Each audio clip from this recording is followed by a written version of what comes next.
جب حضور صلی اللہ علیہ وسلم کو پتہ چلا حضرت علی رضی اللہ تعالیٰ عنہ کی والدہ کا انتقال ہو گیا تو حضور صلی اللہ علیہ وسلم رونے لگے، کہا یہ حضرت علی کی نہیں بلکہ میری ماں تھی۔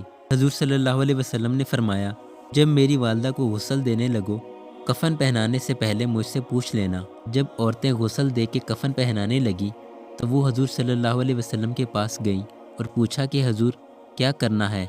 حضور صلی اللہ علیہ وسلم اندر گئے اور جو قمیص پہنی تھی وہ اتار کے دے دی اور کہا کہ میری ماں کو کفن نہ پہناؤ بلکہ یہ میری سفید رنگ کی قمیص پہناؤ۔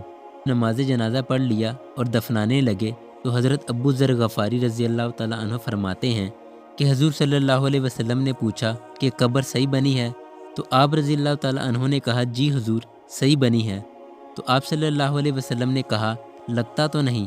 یہ کہتے ہوئے حضور صلی اللہ علیہ وسلم قبر میں اتر گئے اور باقی صحابی زاروں قطار رونے لگے اور کہا اے علی کی اماں، تجھ سے اللہ کیا حساب لے گا؟ تیری قبر میں تو پہلے ہی رحمتیں نازل ہو گئیں۔